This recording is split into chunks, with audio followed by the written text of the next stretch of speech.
মুসলিম শরীফ হাদিস আহাব্বুল বিলাদ ইলা আল্লাহি মাসাজিদুহা ওয়া আবগাদুল বিলাদ ইলা আল্লাহি আসওয়াকুহা।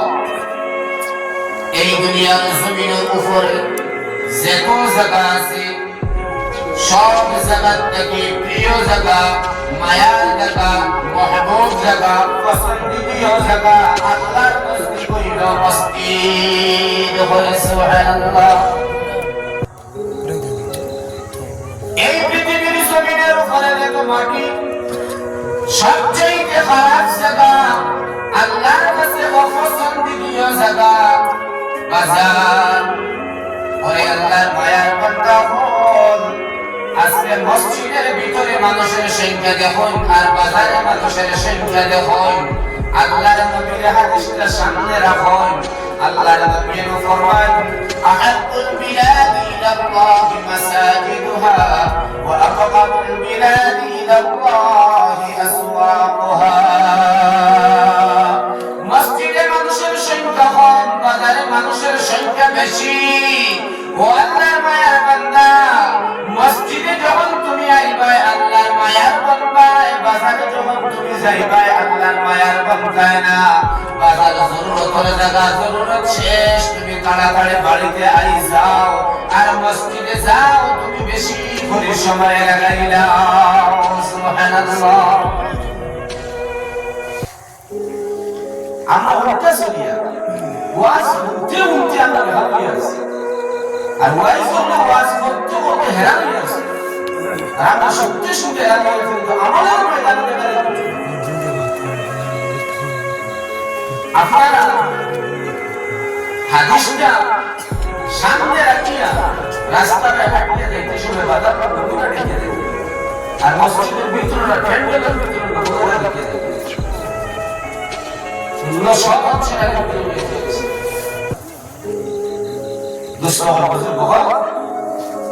তো আমরা প্যান্ডেলের ভিতরে মাশওয়ারার মাধ্যমে আজকের জলসার আয়োজন করা হয়েছে। বেকার কোনো মানুষ বাড়িতে থাকলে আজকে হতো না। জরুরত যদি থাকে বাড়িতে থাকুক, আর জরুরত যদি থাকে না মক্কেলে কারণ মাশওয়ারার মাধ্যমে আজকের জলসার আয়োজন করা। আর আমার জানা এই দুয়ার খাতিরে, এই দুয়ার ওসিলা আল্লাহ এবার মাফ করে দেন। দুষ্কবল বলে বাবা, দুনিয়ার সর্বপ্রথম মসজিদ কোনটা? দুনিয়ার সর্বপ্রথম মসজিদ কোনটা? বাইতুল্লাহ শরীফ। বাইতুল্লাহ শরীফ ইয়াদ রাখবা। দুনিয়ার সর্বপ্রথম মসজিদ কোনটা? বাইতুল্লাহ শরীফ, কাবা। এরপরে মসজিদ হচ্ছে মসজিদে আকসা। এরপরে মসজিদ হচ্ছে মসজিদে আকসা। আর ইসলামের সর্বপ্রথম মসজিদ হল মসজিদে কুবা। ইসলাম আওয়ার পরে সর্বপ্রথম মসজিদ হচ্ছে মসজিদে কুবা। দরজা দিয়ে পুরা করলে মসজিদ। إن أول بيت وضع للناس للذي ببكة مباركا وهدى للعالمين. المسجد قباء সম্পর্কে আল্লাহ বলেছেন لمسجد أسس على التقوى من أول يوم أحق أن تقوم فيه رجال يحبون أن يتطهروا والله يحب المتطهرين. سبحان الله. ইসলামের সর্বপ্রথম মসজিদ মসজিদে কুবা, আর দুনিয়ার সর্বপ্রথম মসজিদ হইল মসজিদে বাইতুল্লাহ শরীফ, তারপরে মসজিদে আকসা। মাথায় বুঝেছি নবীজি ফরমান হাদিস শরীফের মধ্যে যে মানুষের নিজের ঘর খুব খেয়াল করে শুনবা, আমার ঘর বাবা, আমার ঘর, যে মানুষের নিজের ঘর নামাজ পড়ে এক নামাজ পড়া এক সওয়াব। আর কোন নামাজ যদি কোনো মানুষ যদি মহল্লার কাঞ্জেগানা মসজিদ হয়, কাঞ্জেগানা মসজিদ, যে মসজিদে জুমার নামাজ হয় না, তো এক নামাজের বিনিময়ে 25 নামাজের সওয়াব পায়। সুবহানাল্লাহ। আর আজকে কোন মসজিদে কোন মানুষ যদি জামে মসজিদ হয়, আপনারা যে মসজিদে জুমার নামাজ পড়ে 500 নামাজ পায়। সুবহানাল্লাহ। আর কোন মসজিদে কোন মানুষ বাইতুল্লাহ দিয়া যদি পড়ে, তো এক নামাজের বিনিময়ে 1 লক্ষ নামাজের সওয়াব পায়। সুবহানাল্লাহ। আর কোন মসজিদে কোন মানুষ মসজিদে নববীর ভিতরে পড়ে, তো এক নামাজের বিনিময়ে 50,000 নামাজের সওয়াব পায়। সুবহানাল্লাহ। আর কোন মসজিদে কোন মানুষ মসজিদে আকসার ভিতরে গিয়ে পড়ে, তো 50,000 নামাজের সওয়াব পায়। মসজিদের খেয়াল আমরা মসজিদ আবার পড়ে আমরা মন লাগে না, কারণ আমরা দিল নষ্ট হয়ে গেছে। হকিকত যেটা আমরা দিল নষ্ট হয়ে গেছে, কোনো সন্দেহ নাই। গুনাহ করতে করতে আমরা দিল আমরা নষ্ট হয়ে গেছি, সেটা কোরআনে তুলে ধরছে। কাল্লা বাল রানা আলা কুলুবিহিম মা কানু ইয়াকসিবুন।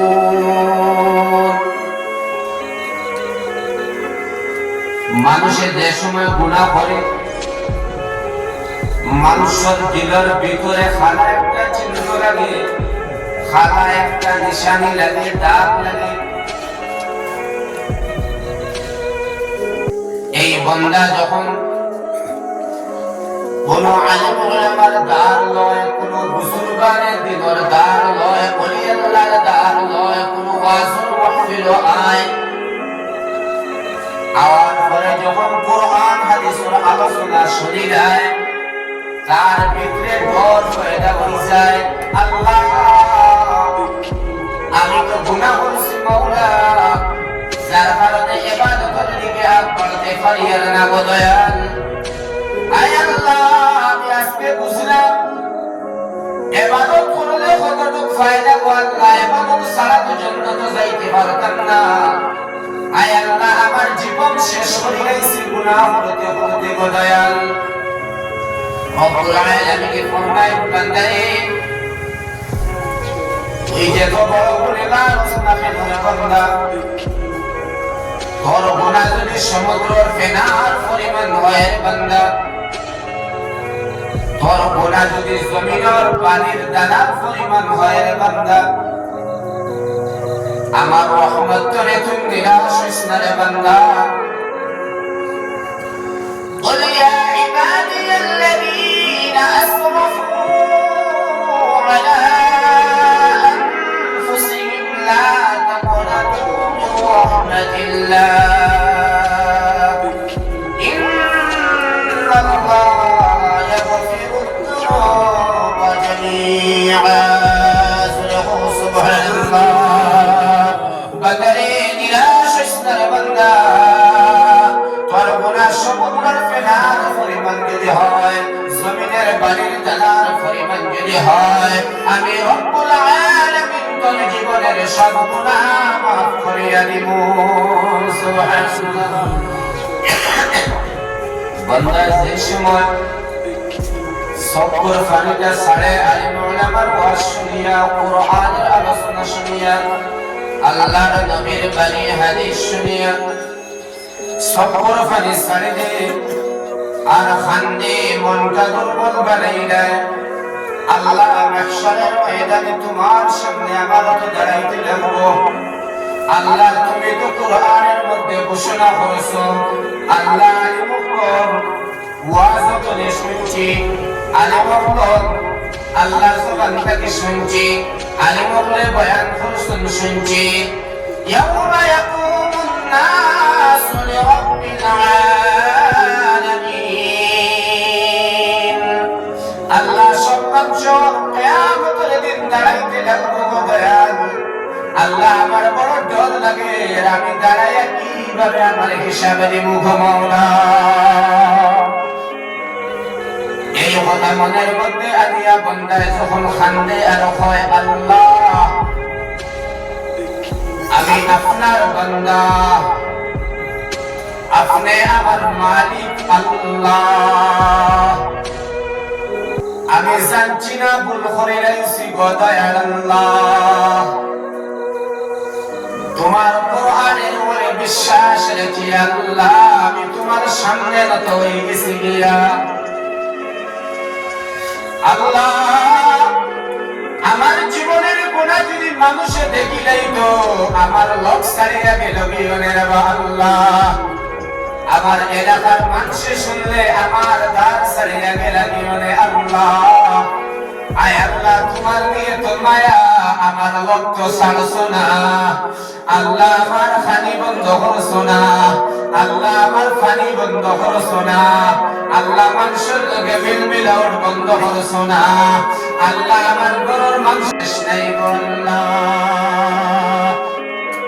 এই কথাগুলো মনের মধ্যে আনিয়া বান্দা যখন সবুর পানিটা ছাড়ি দেয় আর বান্দা আরম্ভ দেয় রব্বুল আলামিন ফরমান ও আমার বান্দারে তোর সবুর ফোঁটা তোর নাক পর্যন্ত আইতে পারতো না। এর আগে আমি তোর আল্লাহ তোরে মাফ করিয়া দিলাম সুবহানাল্লাহ। বান্দা তুই নিরাশ হইস না রে বান্দা। মুহতারাম হাজিরিন কিরাম আমরা কত গুনাহ লুকাইয়া করছি কত গুনাহ দেখাইয়া করছি প্রকাশ্যে গুনাহ করেছি দেখাও করেছি মজমুআত গুনাহ করেছি কুটিতে গুনাহ করেছি কইতে গুনাহ করেছি কত গুনাহ আল্লাহর দরবারে আমরা করছি। আমরা সবার আগে দরকার মরার আগে হুদুস দিলে যেন তওবা করিয়া মরি। তওবা করিয়া যদি আমরা মরি আমরা গুনাহ মাফ হইব আল্লাহ আমাদের মাফ করিয়া দিলেন সুবহানাল্লাহ।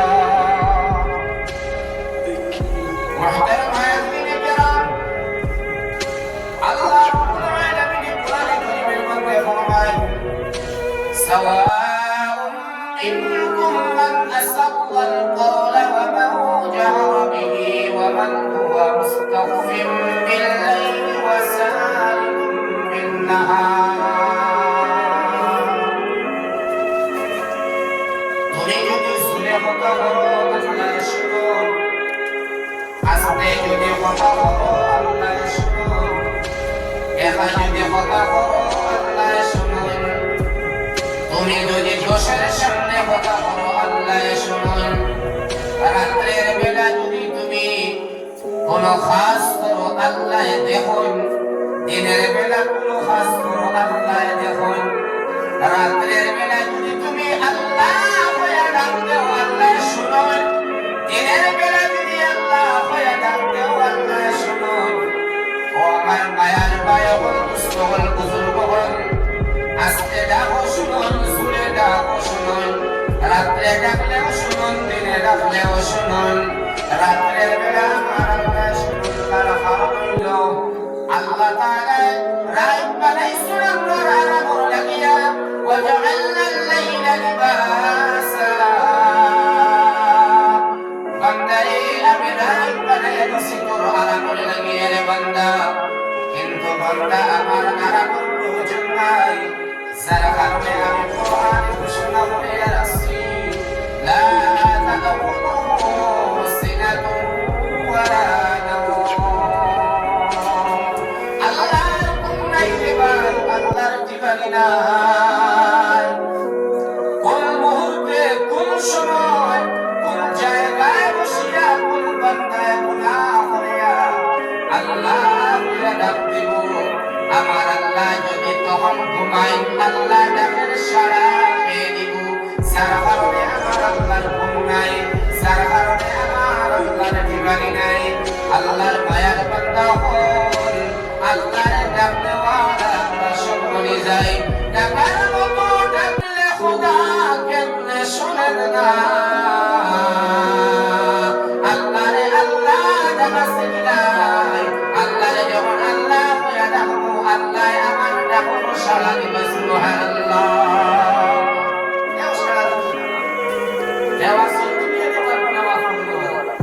আল্লাহ সারা যার কারণে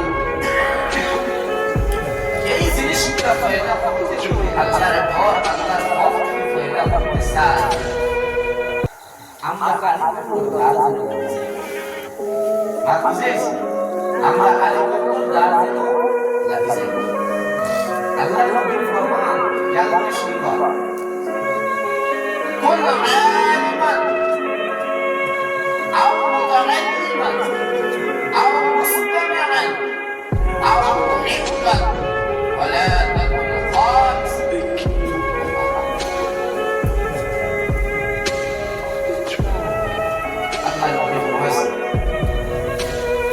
তুমি হয়তো আলিম বলো আলিম জাহান্নাম থেকে বাঁচার এক নম্বর জরিয়া হলো তুমি আলিম এক নম্বর কফান জলা বন্তাম ফাসিনা আলিমর ছাত্র মাঝে চিন্তা করছে আলিমর ছাত্র এখন শুনে জাহান্নাম থেকে বাঁচার দুই নম্বর আলিমর ছাত্র বলতে পারছো না মনোযোগ সহকারে আলিমর মাত শুননেওয়ালা আলিমর মাত শুননেওয়ালা আলিমর মাত শুননেওয়ালা বলতে পারছো না আলিমে মোহাব্বত করনেওয়ালা কথা তো কিছু করেছে এক নম্বর হয়তো তুমি আলিম বলো নতুবা আলিমের ছাত্র বলো মাদ্রাসার ছাত্র বলো ছাত্র বলতে পারছো না মনোযোগ দিয়া আলিমের কথাবার্তা শুননেওয়ালা একটাও পারছো না আলিমের দিল দি মায়া করনেওয়ালা পাঁচ নম্বর বলতে না সবাই পাই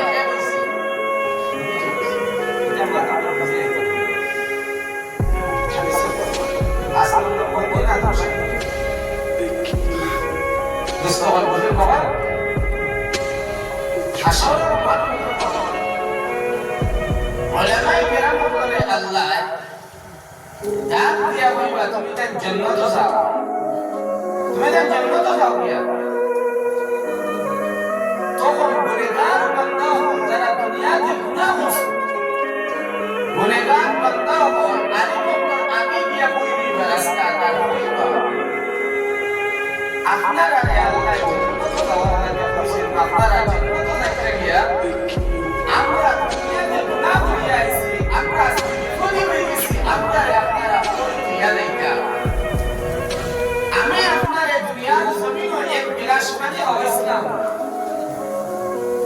আমি আপনারে দাওয়াত খাওয়াইছিলাম ওই সময় আলিমের খেয়াল আইব তখন ও আলিমে ভাই জ্ঞান শুনই ও আলিমে আল্লাহ দরবার কইবা আল্লাহ এই বন্দায় আমাদের দুনিয়ার কাহাবান একলাশ মানে কইছে একলাশ মানে কইছে আল্লাহ এই বন্দায় আমাদের দুনিয়ার কাহাবান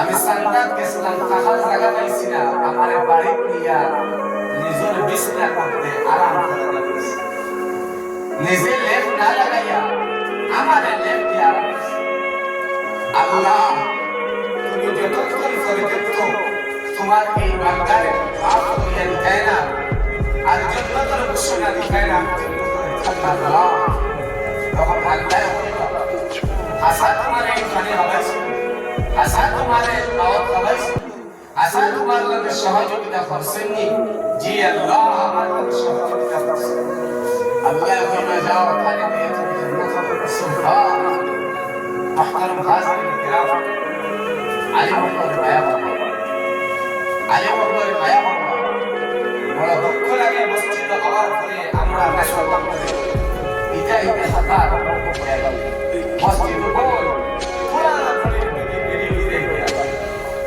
আমরা বুঝি না তার কিছু মায়ের হাতে পরে ইয়া মাফ আছে হাসানা বিসলামা দুষ্ট কবর বুজুর্গ কবর আলী মোহাম্মদ কদর করবা আলী মোহাম্মদ কদর করবা আলী মোহাম্মদ কদর করবা মুসা আলাইহিস সালাতু ওয়াস সালাম